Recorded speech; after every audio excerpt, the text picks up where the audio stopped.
You're listening to the AFTERBUZZ TV Network, now the largest new media platform on the web, and your #1 source for after-show entertainment. Very good, Keven. Johnson.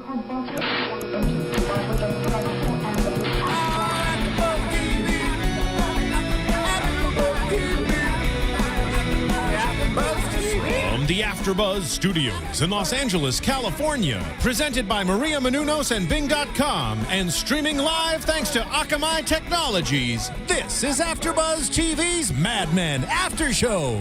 We'll break down tonight's episode and get you all the latest news and gossip. If you'd like to buzz in on tonight's show, you can buzz us at 424-256-1729. That's 424-256-1729. And now, another post-game wrap-up show for your favorite TV show. It's AFTERBUZZ TV's Mad Men After Show. Hello, everybody. Welcome. Thank you for joining us. Bing is for doing, and we are doing another AFTERBUZZ TV podcast, Mad Men, Season 5, Episode 2, entitled Tea Leaves. I'm your host, John Comerford, and I'm joined in the studio by writer, producer, and co-creator of AFTERBUZZ, Keven Undergaro. Thank you very much. Thanks for having me. How long are we going to keep the lie up that Maria actually created AFTERBUZZ? Well, as long as we need to. Okay, great. No, I'm just saying the company line. I'm just toe the line. That's it. That's what I'm here for. And as you said, we're going to talk about it on the Mad Men, as you were saying, that we're seeing changing of the times on that show on the corporate level. Right. And you said, but really, nothing's changing. The same. And 40, 50 years later, it's still the same, She's still going to get the credit. Yep. And it's all going to be you and Phil. And joining us as well in the studio here, engineering at the booth there, is Phil Svitek. Phil, let everybody know you're here. Welcome, welcome. Hello, fans. Yes. I'm excited. I really am. I mean, it's great. It's exciting for iTunes listeners. You want to go on to YouTube and now look at Phil's new engineer booth. Nice. Really pimped out. Yeah, beautifully lit sign. Got some nice lighting on him. like Joan showing off the sign, not me. But last week I was horrified. The audio show was fantastic. I'm a big fan of you guys' show, as you know. But on the video end, not so excited to see Phil sitting in what looked like a broom closet. You know what I may? Allow me to be Pete Campbell for a moment and say how far this company's really grown. And you know why? Why is that? Because it's us doing the work here, but more importantly, it's really, and this is no BS. Okay. It's because of you guys at home listening. Because you know what I mean? If you guys didn't listen and respond the way that you do, why the hell would we be here? Yeah. And so all we ask for in return, I mean, we literally kill ourselves, us three, and then the rest of the AFTERBUZZ staff, which hosts and engineers and all that, constitutes to about 200 people. We kill ourselves for you guys, so the thing that you can really do in return for us is, if you haven't done so, rate and comment on iTunes. Right. It's simple. It takes 30 seconds at the most. One, if you need some help. But hey, we all just don't be afraid to ask. Which, you know what? Ask a friend who doesn't listen to AFTERBUZZ TV, so that way you get them hooked too, which is the other thing you can do for us. Right, and speaking of that, we want to thank MG Green for giving us his comments and his feedback. We appreciate that so much, and it's very, very helpful. We like hearing from you. Also, Paul Satiras, 01. Shout out to you. Thank you very much for your Keep those comments. coming in. They're very Keep them coming. And like Phil said, just tell. We don't ask for much. We don't bog you down with commercials. We don't ask you to buy anything. We may very well in the future if you want to keep this going. But as of now, we don't. And what we do ask is you just rate and comment us on iTunes, comment on YouTube. And equally important is, if you have a friend, tell them. If you have many friends, tell them. Tell them about AFTERBUZZ. And get us some more eyes and ears. Every bit helps. By the way, you are very Pete Campbell, and I guess I'm Roger Sterling the more I see it. I really am. I'm Roger Sterling. I'm just a clown and a figurehead who's just fading away. I do want it to go back to the old days. And Phil is so Pete Campbell. Yeah, absolutely. And I brought him in, that little shit. He's going to take over. Yeah, remember I held his hand when he was on the swings. That's right. And now he's got his foot right on your fingertips while you're on the ledge. Man, it certainly does. And I'm the old guy just sitting in the boardroom. Yeah, oh no, it's so sad, like his demotion. Yeah. He was so venerable and respected, and now they just don't care they're about basically ignoring him. Yep. Do you guys think, acting-wise, like we'll be seeing less of him? I don't know. I really I don't mean, know. really dropped from last season to this Sure. season in terms of his significance Right. in the company. And you knew that was going to be inevitable. I mean, that's where they were going to go with him. But it would be interesting to keep him around and keep him viable, because that's the thing that tells Don and everybody else, this is where you're headed. Your life is going to be this. But John, do they just not care? I mean, that's why they smoke. They know cancer is going to kill them, and they're still smoking. They're still drinking. You know, was that? I mean, we know today old people get kicked out the door today, and especially more than ever because young people are cheaper with this economy. But where we see this show is very non-politically correct. Well, the time period was not. No, not at all. Politically correct. But you know, was that part of the time period too? Is just would they just kick an old guy out the door basically? Well, in this arena, it wasn't generally for the general populace, but in this ad world, yeah, they pretty much, it was so dog eat dog, and it's like, you know, whoever's young dog or young bull gets rid of the old bull. Out they go. Yeah. Well, we have to talk about Betty. We got it. I mean, we haven't seen Betty. We are finally see Betty, and boy, did we see a lot of Betty. That was shocking to me. It was like. So January Jones was pregnant. Yeah, I'd seen an interview with her recently, and she, in the last year and a half or whatever, she's had a child. She's back in shape. Yeah, she's back in shape, absolutely. But she had a child. But she got big during pregnancy, John. Like she's probably one of those people that really, went overboard and thought they could eat whatever they want, and just. Because she got really big. Yeah, and every once in a while I would be looking at it, and I'm going, it looks like she had, some sort of prosthetic. Yeah, but neck. It wasn't.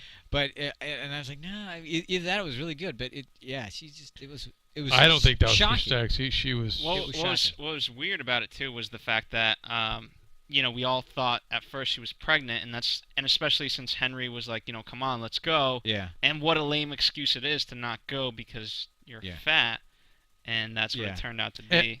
And in real life, I knew she just had a child, so I thought they were just using. Can I tell you what I love about Matt Weiner and Mad Men? Sure. One of my, after Breaking Bad, my favorite right. show.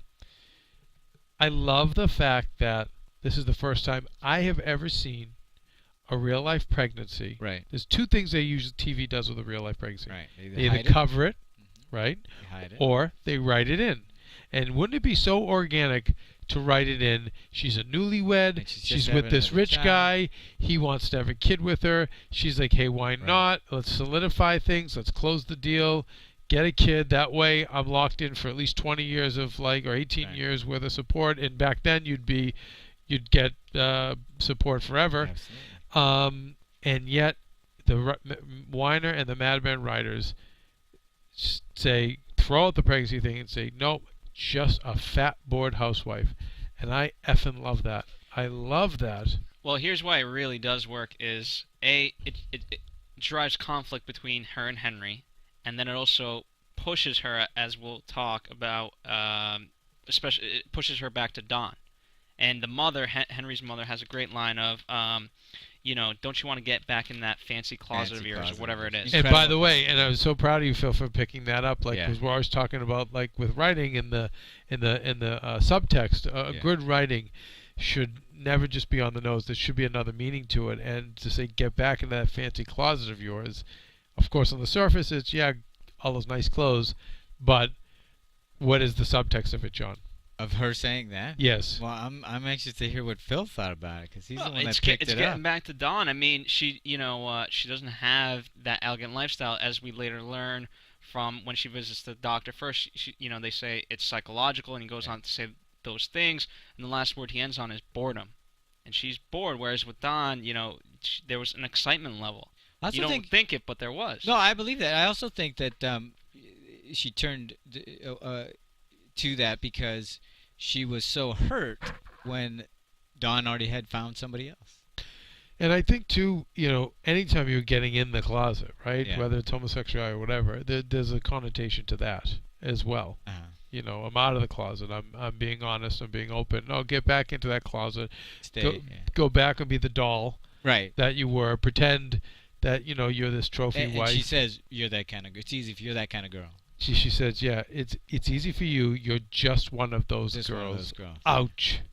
Which also, I mean, and I always bring it back to Dawn because that's what I think it is about. And one of those girls also how many girls has Dawn been with? Right. You know what I mean? And so she's, at the end of the day, Just just one of one of those his girls. Yeah. And the irony is, like, she reaches out to Dawn. She has his husband. Yeah. Henry Francis. By the way, great little jab on Romney. Yeah. And Romney's dad is the governor of the real life Michigan. governor of Michigan. Romney's at a the clown. Who's loving and supportive, and he's there, and yet she's reaching out to Dawn. Yeah. And I think that speaks to and all she really needed from him, and when I think it really came down to the line, just tell me what you always tell me. And he says everything's gonna be fine. Everything's gonna be all right. And most women just want to hear that. They just want to hear that. They just want to hear. And yet the guy that really is there for her.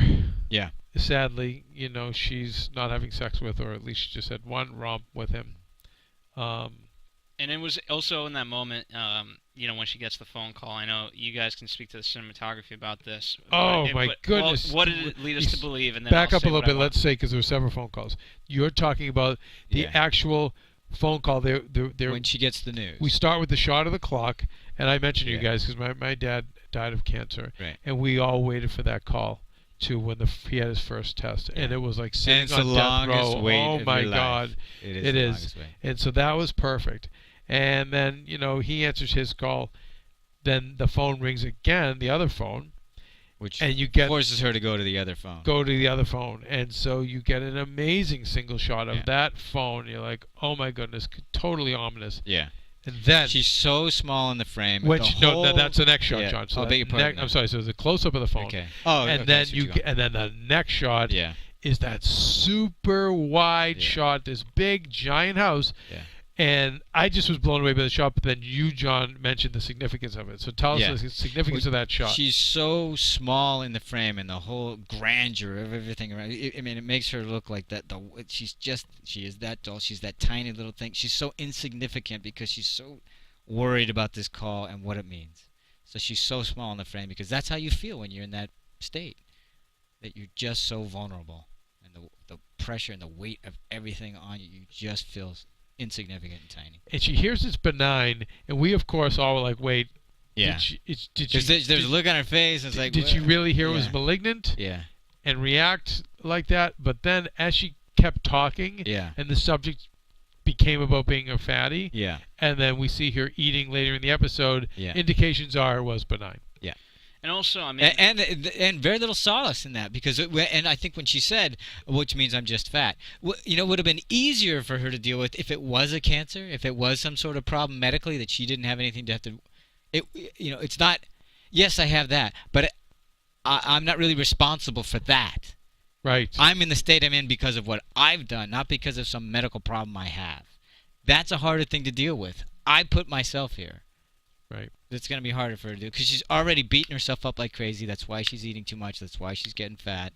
Now it's going to make things worse. It's funny, what was it when she told Henry about your mom's Obese. Yeah. And does he quietly hate his mother? Does she think? And she said it in response to him saying, "I don't see it. I don't, meaning it doesn't matter to me. I don't really see that you're fat or whatever." And I think what she's saying is, of course you don't, because your mom's obese, so you don't really notice it. I don't think he loathes his mother. I guess maybe they didn't really need the scene of her talking to her old friend who's dying of cancer. Yeah. Maybe. But it was an interesting scene anyway. The lady says very interesting. People are getting, it's like you're on a boat and people are just getting farther and farther away. And it's true because when you go through that battle, it just becomes more about you and the cancer. And you do feel alone because who can relate to you? Nobody. Yeah, and you don't want to relate to people then. You want to, it's like an animal. A wounded animal, it goes away. And so the lady comes over with the tea leaves. Yeah. Says you have a strong soul and you have all this other stuff. Yeah. And you're the rock in your family, and she's so not the rock. Yeah. But she wasn't dying, No. So it was interesting. Yeah. And then anyway, the lady gets scared away. I think I love the way they've handled this, the writers. Yeah. I love that they've taken. And by the way, this was for the time. This happened to a lot of women. They just wanted to get the diet pills, and they were all hopped up on. And back up a little further, John. Yeah. This happened to a lot of women, and still happens today. Yeah. But especially then, it was like get married, get fat. That's it. You Get just married, quit. get fat, and then you're fat. Great. Here, now you're on speed, and that's what they would use to this mother's little helper. All that stuff's all about speed. Do you guys think there was any correlation? I don't want to jump around subject too much, but do you think there's any correlation between her being the fat wife and the executives from Heinz and his wife being a fat older woman? Interesting. I didn't put that together, but I mean, I'm wondering, where his mom is Henry's mom's fat. Yeah. And then you go over there, and they've been married for a long time. Yeah. And they're old-fashioned. I'm just wondering. Well, I don't know, but here's I'm sure it was calculated in some regard, but it also fit. Even if it wasn't connected, it fits because that's what that character would be. But what more than anything, what it was speaking to me as the bloom is fading on Betty, and I think she realizes it because obviously Dawn picked. She said she's 20 years old or whatever it was that Betty thinks. So I think she's already felt like her best years are over. Right. And she's, I'm going to end up like my husband's mother anyway. So as to whether or not they were speaking directly to that Mr. Heinz's, or whatever the Heinz's guy's name is, his wife, and making that connection to Betty, I don't know. But and I don't know either. But I mean, immediately after Betty and her first scene, you go to Megan, and Megan's pretty much half naked. Anytime we really saw Megan, she was, disrobed or in a bra or whatever, whereas Betty's always got something. Yeah. Well, she had those amazing house coats on. She just looked huge. But she always did, Phil. That's a great point. Yeah. So Betty, except when you get out of the tub. Betty is much more of the Jackie O, like that's exactly late 50s, early 60s. Absolutely. That was and the you're right. thing And there. Megan is now the late 60s, the mid to late 60s, the changing of the times, and I think that's a great segue, John, to our second topic, which you had called out, is that this episode was really all about the changing of the times and the end of Camelot, and now the crazy wild time of the 60s. Right. For me, it was most evident in the fact that now we have the African American secretary, which we've never had that. Also named Dawn. Also named Dawn. By the way, interesting. Any significance to that? They just have. Well, sure. Fun. Just because just so you could have the awkward scene with Crane going in there. Is there any ever confusion? Is there any any confusion? Yeah, he's so awkward. Man, is he hilarious? He is hilarious. But why they would do that, I don't know, but I find it interesting because I'm sure they're going to play off of that in some regard. But not only did they have their first African American, now they have to deal with the fact that Mike Ginsberg. They're hiring their first Jew because everyone's hiring. A lot of people have a Jew now. Exactly, which is Roger Sterling's Can we position. talk about our alleged Walt Disney famous Walt Disney story? Yeah. What's that? Go ahead. Okay. Tell me. Who's that? John Hamm? Yeah. By the way, shout out to John Hamm for directing this episode. Yes, he did. That's right. He directed this episode. Great job. And he had a great interview with him on Charlie Rose talking about directing the episode and what he learned from it. He thought he knew the show, but after directing, he realized how much he didn't know the show because you have to know every department, everything going on. So it really gave him a better perspective. There's so on the many show. layers on this. It's cinematography. It's production design. Yeah. I'm sure the writing too. You can't really mess around with that. And he had just a better, not only better perspective, but a greater understanding for all what his colleagues put into it, and how deeper and broader the show is than he even thought it was. Now here's a guy who's been almost every scene. Yeah. And so. Well, speaking of the scenes, I will give him credit for again. I think too many other people would make the mistakes of if they're directing an episode, they would make sure they're pretty much every scene. Right. Which obviously he wouldn't have because he doesn't have that power. Right. But he also knows that as much as the show is about him, it's also not about him. Right. So. I don't think. I mean, Phil, it's like I think he knows after this many. He's got the gig. I don't think he needs to. And the other thing is, I actually think he's talented enough to sure to be loyal.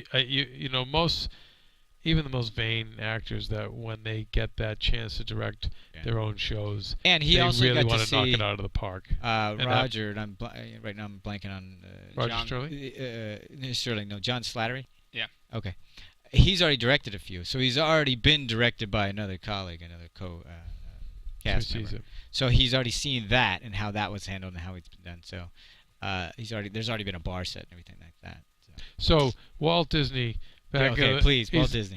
He's building. I think it was Disney. This is all alleged anyway. It was a funny story people used to throw around Disney when John and I wrote for a Disney This is back show, in 1950. back in the day. It was. I think it was a question. It was a question regarding Disneyland, and it was having a press conference. He answered his first question. It was like, okay, how big's the park going to be? Oh, this many acres, and how many rides? Oh, it's going to have this many rides. It's going to be able to have 30,000 people. The day will come to whatever it was. Whatever, and it's okay, and it's going to involve our characters and this, and that. And then one of the reporters said, "And what do you think the annual gross will be for the park in terms of revenue each year?" And he said, "Oh, that's a money question? Oh, let me ask my Jew." Don, I think maybe that's your cue. So anyway, that's alleged. That's alleged, but it's a common story. But you heard everyone's hiring a Jew. Yeah. So we see the Mike Ginsberg coming in. By the way, great gig for this kid. Oh my God! To walk into this show. And he hit it out of the park. He was great. Yeah, he was terrific. Great. He's great. Talking about things not changing? No. It was.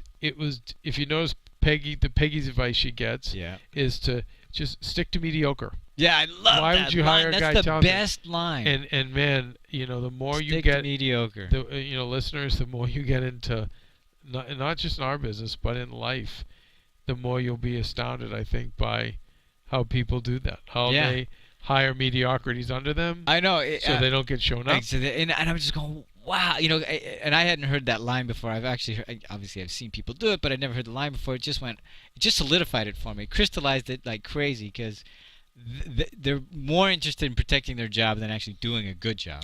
And you know what it says to me, and again, I love these writers because they really understand office politics and politics and human nature. Yeah. But that guy, because he is a mediocrity, right, and everything, all his decisions are fear-based, it's, I don't want anyone to show me up because he's lame. Peggy, right, is confident about her own work. And wants to work with talented people. I want to work with talented people her. and get better and that'll get the company better. And I'm not worried because I'm pretty damn good at what I do. And but I think she was. You don't think she was a little bit shaken up? Like, she said the words and went through the motion, but you don't think at the end of the day that she was, you know what, you're right. That does sound like a good idea. No, I got that too. I got that there was a hint of it, which I thought was perfect. Well, of course it would be. It's one thing to have a platitude or have a belief system or a goal like that, but then when it's actually challenged, that's when you go, oh, wait a minute, might have to follow through on that. I mean, it's easy to have a principle unless it's put in action or tested. Let's put it that way. But to continue with that line of thought, with only hire mediocre. Because look what's happening to Roger. He hired Pete, and Pete's taking over for him. I don't know if he thought Pete was mediocre when he hired him, but that's what I want. It's like, whoa, follow that up. Well, I think when he probably hired him, he was owner of the company. He wasn't nervous, and now this has just gotten out of control. I'm just curious. How did Roger? Did Roger have that same mentality? It's different when you're the owner. Yeah, but I still don't know. I was hoping that they would make that. You made that parallel here, but now you see. Okay, here's why you don't want to hire mediocre, because they'll take your job. Oh, so, well, maybe that was slightly conveyed when he walked out of the room. And exactly, that's what I'm wondering. But what I was curious about, because I don't know Roger as well as you guys do, was he that guy that said only hire mediocre? Because he says that's the last guy. No, John, I'll tell you why. Because he's an owner. All right, so what do I always preach at AFTERBUZZ here when kids come in and ask for advice in the business? I say, get to the decision maker, get to the guy at the top, because if you do have a good idea or you really do have something to offer, they're going to get it. Right. The people in the middle are either going to be threatened like this, or they're just not going to get it because they have no vision, and that's why they're in the middle. Mm-hmm. Unless you get that rare person who's in the middle but he's on his way up and gets it. So I think, no, he absolutely is like, hey, you're going to work hard for me, be amazing? Great. More time for me to drink. Right. But where this got out of control was through all the things that's happened, the sale of the company, the building of the new company, and now it's changed. Because even about that, I'm kind of curious. It's like, well, Roger, why do you care? He guy's doing the work for you. You're still making the money. You've hired him. It's You know, working for I don't you. know what the setup is, and I never understand boards and how they work. Yeah. But who knows if he could get voted out? Who knows? That's true. You know, I don't know.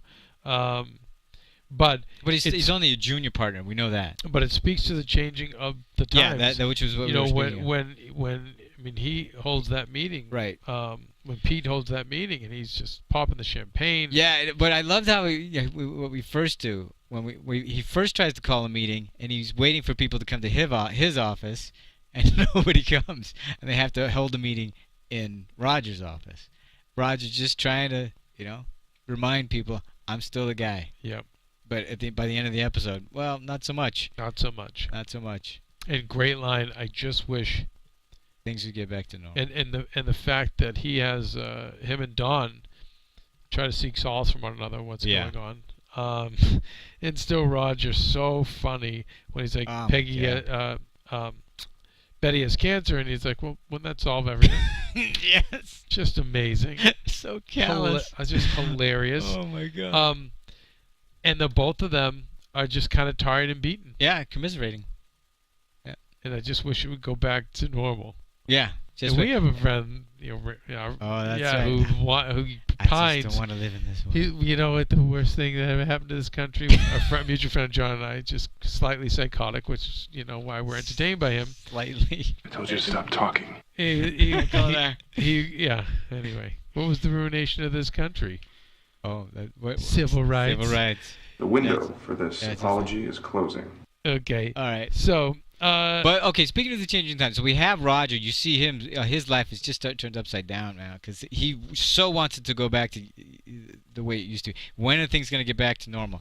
They're not normal at all in the office, which I think is we're seeing. As the '60s progressed, we really saw some tumult. And it was, the '60s was it's just the soil just got uplifted. Oh, absolutely. And '70s was the hangover. That's from it all. But the '60s was effing crazy. I mean, my parents were right before that generation, and they were freaked out. Right. They still talk about this. My father always say '60s that that the hippies would ruin this country. Oh. I have older siblings old enough that my brother was a hippie, so and he was he was next to be drafted for the war and stuff, and then finally it ended. So, but he was ready to go. Wow. Either that or go to Canada. I can't remember. He wasn't sure. Right. So. But we're seeing that and to go backstage of the Rolling Stones. Yeah. And I thought that was the most interesting scene for me in many regards, but because first of all, Crane, it just cracks me up. The guy's just oh my goodness. I it's just I don't know. Like last week I talked about how pathetic Lane was. This week Crane was so pathetic. Well, here's what it reminded me of. And John, you probably don't get this reference, but Kevin, you will, and fans. I think Harry was seeing a lot what the old days of Don and Sal used to be, and how much fun they had on the road. Right. And so I guess he wanted to be that, and he's so not getting that. No, it's just like, Saturday night was fun. Yeah. Okay. Yeah. So I thought we could get dinner. Nope.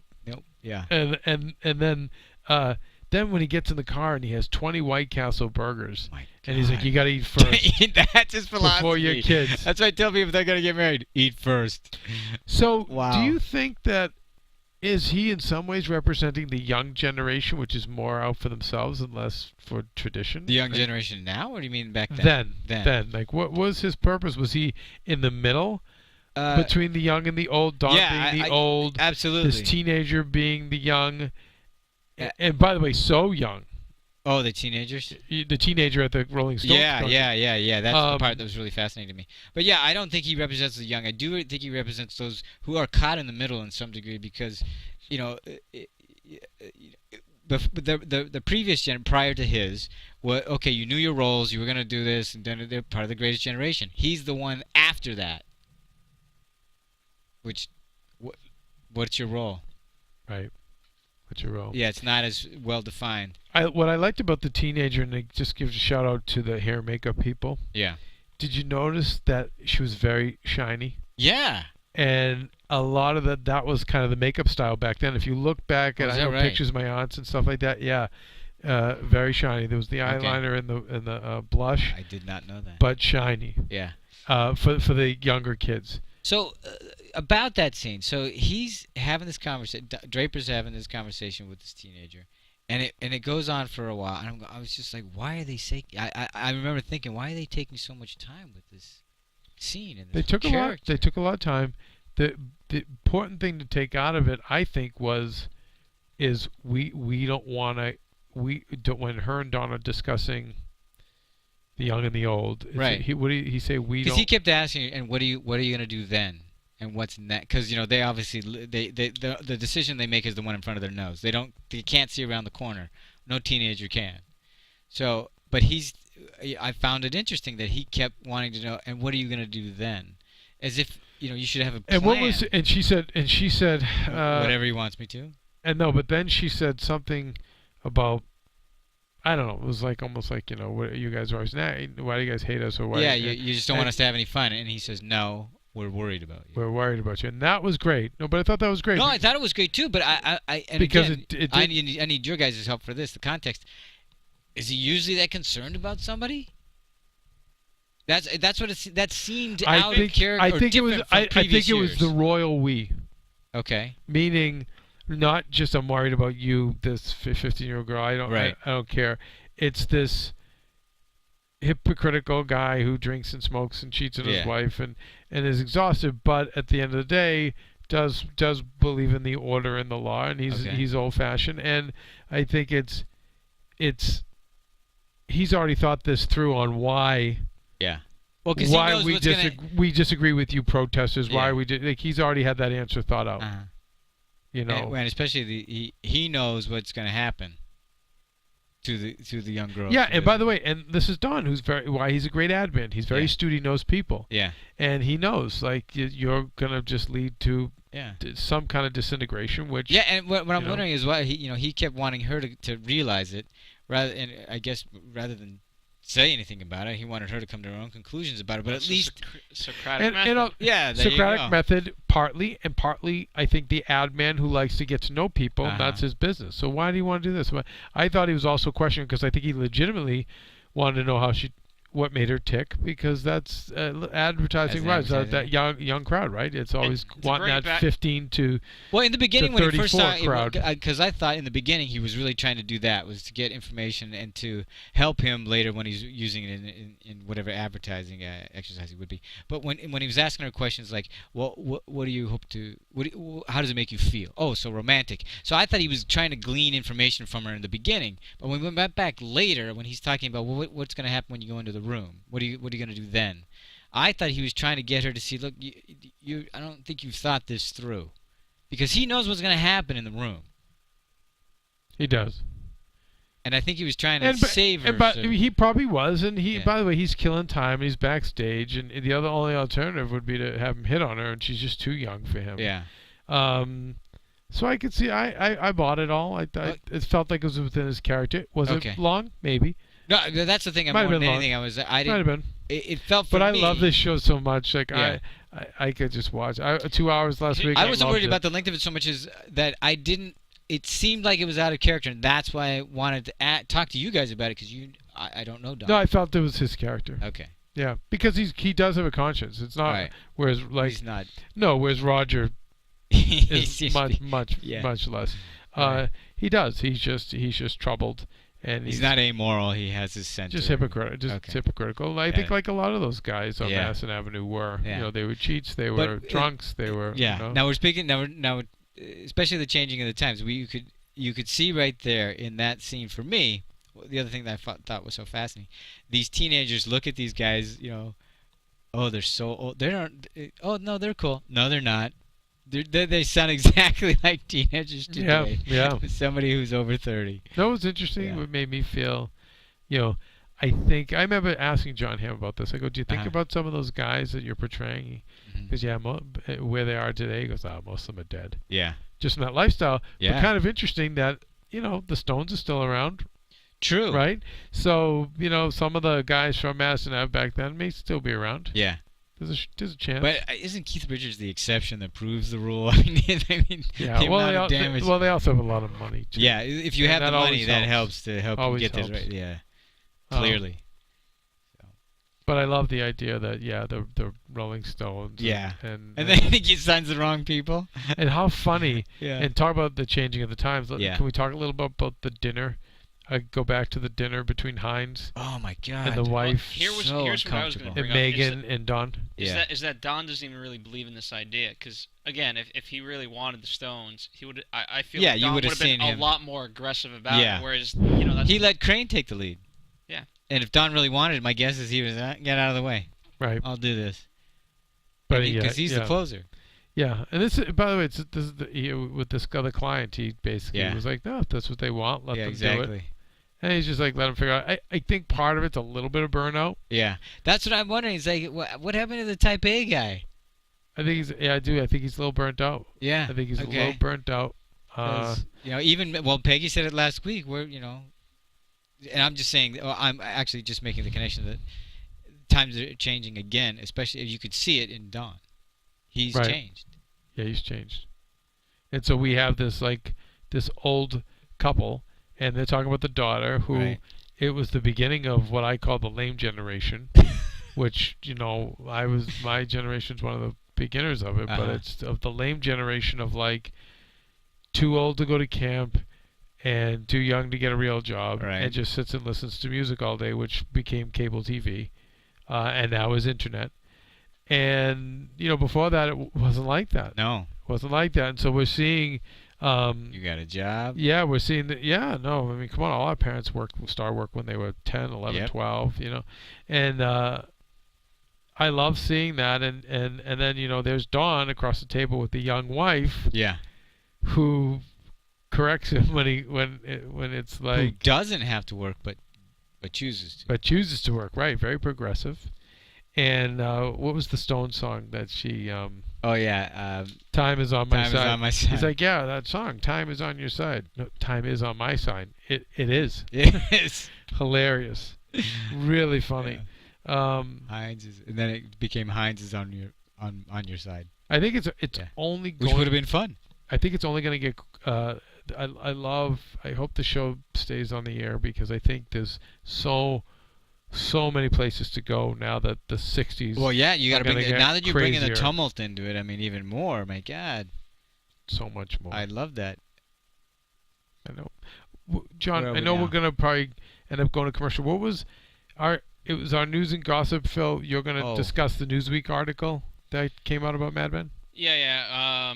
Well, I'm just going to I got some other news and gossip too, in addition to some stuff. Again, there's so much because it's almost been 2 years. There's so much news and gossip, so we're just gonna kind of, give you all the where to find stuff if you're really interested, because there's so much information. No, I know it's incredible. And if there's listeners and viewers, if there's anything we missed, and please by all means, you always keep us on track, and we thank you for that. Tweet us. You can send info at AfterBuzz TV. You can email us. You can go to YouTube and post your comments, or certainly on iTunes, and we'll try to respond as best we can. Is that cue for commercial? I think so. Hey, Phil, let's take our first ad break because we're Mad Men here. Yes. AfterBuzz TV. Hi, I was once like you. A lazy, angry loner whose only joy was watching TV and surfing the net. And, like you, after I'd see one of my favorite TV shows, I'd be so excited and have so many questions that I'd actually have to talk to my douchebag coworkers about it at the water cooler. Then I discovered AfterBuzzTV.com. AfterBuzz TV produces after-show webcasts and podcasts for TV series of all kinds, like post-game wrap-up shows for all your favorite TV shows. AfterBuzz TV hosts are industry insiders who break down episodes of shows, take calls from fans, and interview cast and crew from each series, with over 60 different after-shows, from Boardwalk Empire to American Idol to Vampire Diaries to Real Housewives, and more. Now, after a night of TV, I can ignore my stupid coworkers, who I hate, and go straight to my desk and watch or listen to all my favorite AfterBuzz TV after shows, and have all the TV fan interaction I need. Thank you, AfterBuzz TV. AfterBuzz TV. What do you want to buzz about? And we're back. You know what I'd like to buzz about right now? What's that? The news and gossip. I would love to know about this article that you read about Newsweek. AfterBuzz TV Enlighten me. All right. Well, last week we talked about TV Guide having their cover story Yes. of Mad Men. So there it is for And those a of very you watching. Andy Warholian. And look here there. we are with our Newsweek headline. So a lot of By the way, a lot you of know, mainstream stuff with the. I mean, huge. And this show, you know, Emily Harbour, who's one of our hosts here, been in TV for a long time, and one thing she always comments on is that Mad Men really doesn't get those big numbers. I Nope. mean, you would to be on the cover of Newsweek and the cover of TV Guide. Yeah. That's huge, but it's not. It doesn't even get a fraction of like what an Idol or those other shows get. So it's just interesting. Well, it's like 2.5 to 3. It's so 2.8. small, but to get that kind of recognition, it's pretty amazing. Right. Very impressive. And it is the Emmy winner. Right. So, I mean, it's got that going into it. Yeah. So it's certainly a critical favorite. Yeah, I mean, you know, you guys can read it for yourselves, but you know, Elizabeth Moss talks at length about it, and I actually learned that she's a Norwegian. Her character, or you mean her character? Okay. So she talks about her backstory of being a Norwegian American Catholic girl from Bay Ridge, and you know what's? I mean, there's so many insider info, but what I really thought was cool about this whole Newsweek thing is that the whole theme of this Newsweek is Mad Men. The whole theme of the magazine, Like literally, the issue is Mad I'm not Men? even kidding you. Like the ads in it, the Wow. articles are based around like what Mad Men type of stuff you would see. It's really Jeez, crazy. What kind of like PR machine they got? you know, Right. I mean, That it's is nuts. absolutely insane. That to me. I mean, you know, there's must- an article called "More Attack Ads, Please." Okay. Like, Well, what are does they that mean? run by the same? I don't no, know. I don't think You know, it'd be look, that kind of. July. You have July 31st, 1965, with a picture here and all I that. don't think it would be something. I don't think it's one of those things that would be owned by the same company, because usually you don't get that kind of synergy. Mm-hmm. I know, because just from the different projects that we've done with NBC, but you know, the other thing you could think of is that, you know, Mad Men paid them for ad space, but I don't believe that, because I don't think they have the budget. No, I bet you anything the editor or the publisher, the writers probably love the show. Yeah. So wouldn't it be Probably. neat if we did that? I think it's probably that's how it went down. I think so too. And by the way, there's that huge clothing line out. You know, based off of the Mad Men series too. So, so check that out. At Banana Republic. That's it, Banana Republic. Although that's not necessarily news. But on HollywoodNews.com, January Jones expects to keep her schedule clear for a while to focus on all her attention on her precious guy in life. That being her 6-month-old son, Xander. Okay. She says, "I promised myself I wouldn't take any work after we wrapped unless it was something special." So, there you go. All January right. Jones does have a kid. And Putting family ahead. What?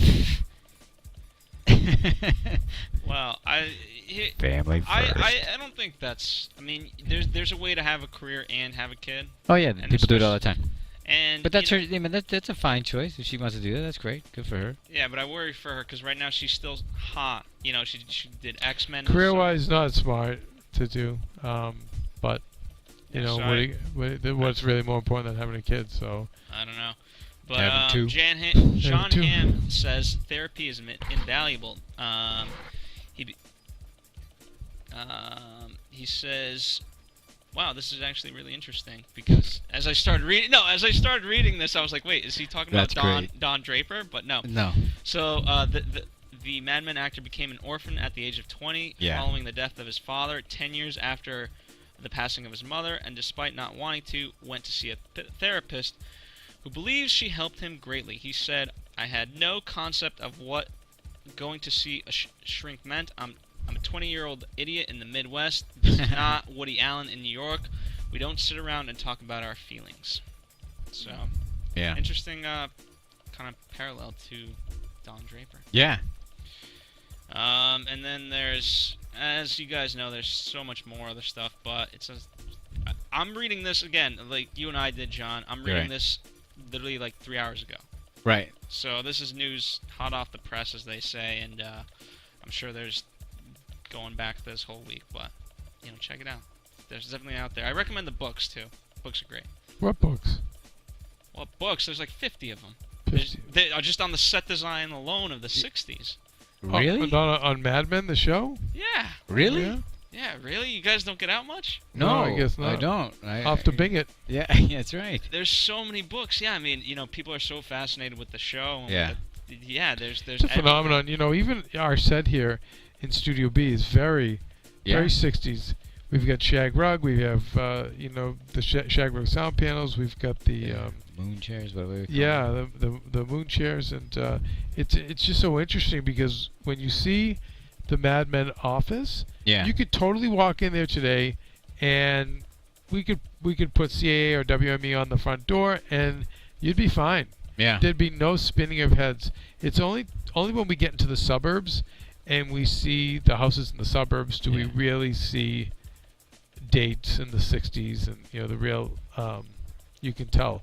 But in that office, it's just amazing. Yeah, and if you're not looking at the clothes, if you're just looking at the furniture. And if that was true to form, I'm guessing it was. It's amazing how it's come back, all the styles.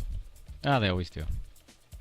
Can't wait but I've for never the 70s. seen. But I've never seen it like that, John. Yeah. Where it's so on the nose, like literally the fact that you could walk that set, if that set's accurate, and you put everyone in.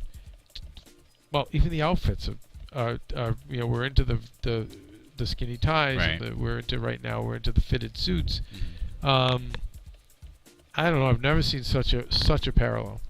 If you walked in that office today, if that were a current office, I'm saying, of a production company, whatever, you wouldn't think anything of it. You'd say, "Wow, cool." But if I saw something from the 70s or the 50s, or I would be like, "Whoa!" Or even the 80s, I'd be like, "Wow." So it's my 2 cents.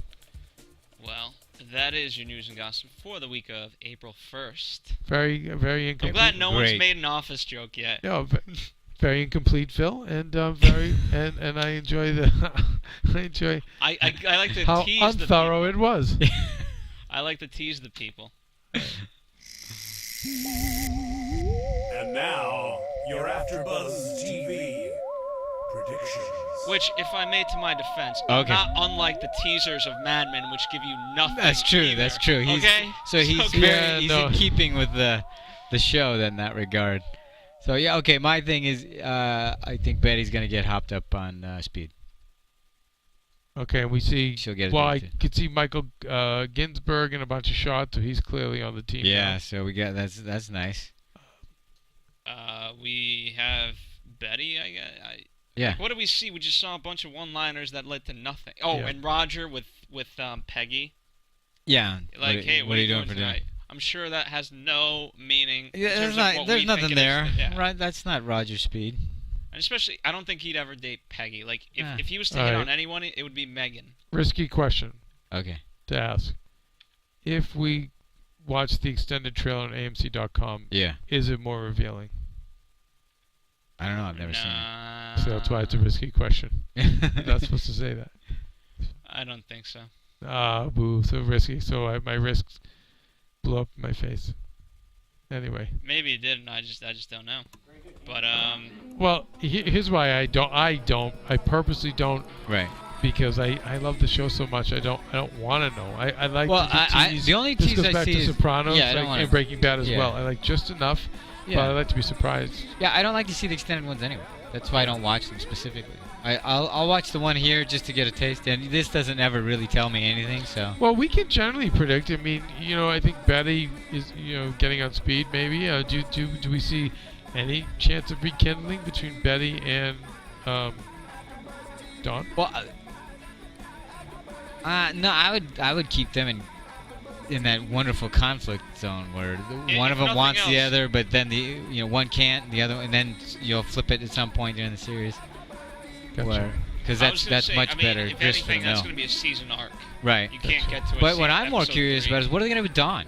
Because he seemed, and again, this is where unfortunately I didn't see previous episodes specifically, so I would come to this fresh.